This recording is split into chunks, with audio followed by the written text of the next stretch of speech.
Bismillahirrahmanirrahim.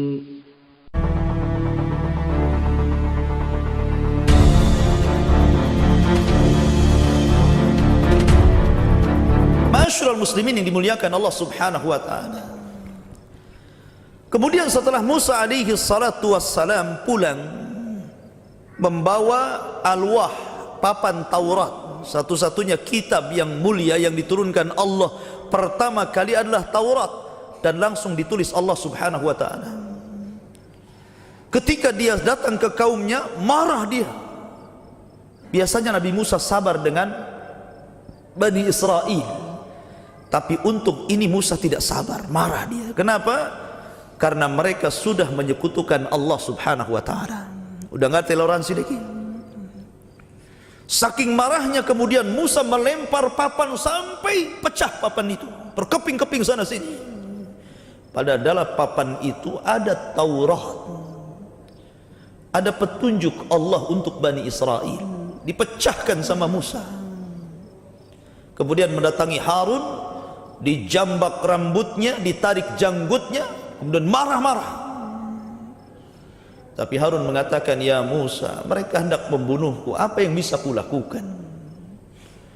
Aku takut kalau aku layani mereka akan terjadi fitnah, perpecahan di antara Bani Israel, maka aku biarkan saja, aku sudah berusaha mendakwai mereka."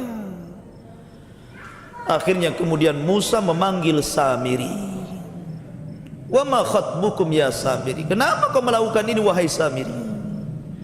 Kata Samiri, "Karena aku melihat apa yang tidak dilihat manusia dari bekas pijakan kudanya Jibril." Itulah tadi ceritanya tadi. Akhirnya Musa mengusir Samiri, kemudian menghukum yang 70.000 itu suruh membunuh satu di antara mereka. Itulah cara tobatnya.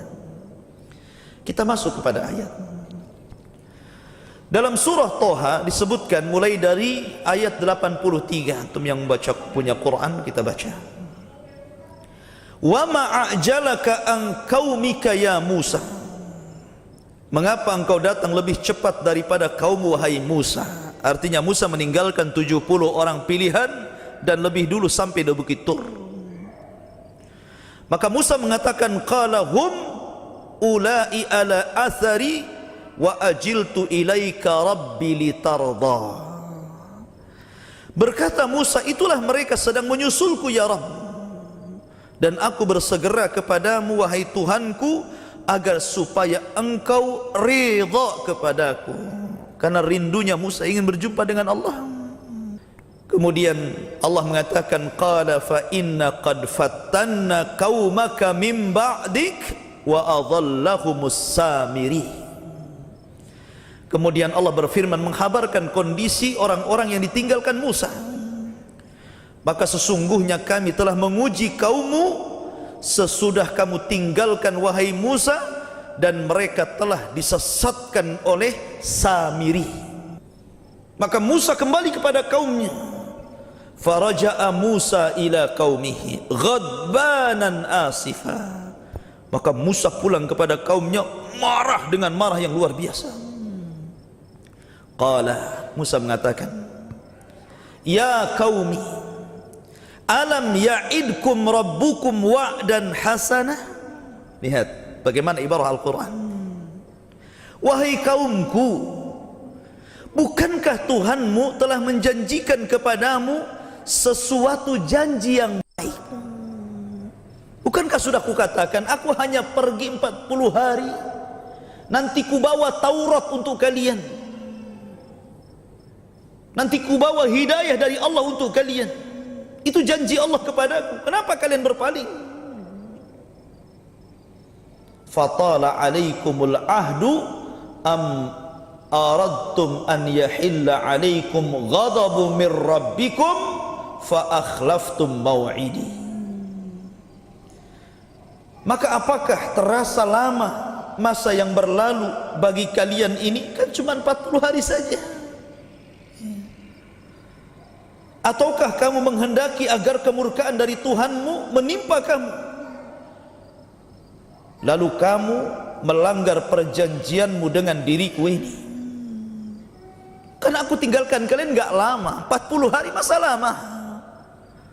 Masa dalam tempo 40 hari yang tadinya bertauhid kepada Allah, beriman kepada Allah, tiba-tiba menyembah patung sapi. Di mana akal kalian? Qalu, mereka mengatakan, ada yang mengatakan para pembesar-pembesar mereka membuat pembelaan di hadapan Musa. Mereka berkata, kami tidak pernah melanggar perjanjian wahai Musa. Ini pembelaan mereka di hadapan Musa. Kami tidak mengingkari kok perjanjian wahai Musa kepada kami. Tetapi kami disuruh membawa beban-beban dari perhiasan kaum itu, maka kami telah melemparkannya, dan demikian pula Samiri melemparkannya. Maksudnya, engkau bawa kami, sementara kami membawa barang yang bukan milik kami. Kami membawa emas orang. Harusnya emas ini dikembalikan kepada kaumnya Fir'aun, karena ini hanya pinjaman, bukan milik kami. Makanya kami kemudian merasa berat. Maka kami lempar ke dalam api itu emas-emas kami. Begitu juga Samiri melemparkannya. Samiri itu tokoh di situ. Ada yang mengatakan yang melempar emas itu kaumnya saja, kaumnya maksudnya Bani Israel, tapi Samiri itu melempar tanah yang diambil dari bekas apa? Pijakan kudanya Jibril tadi.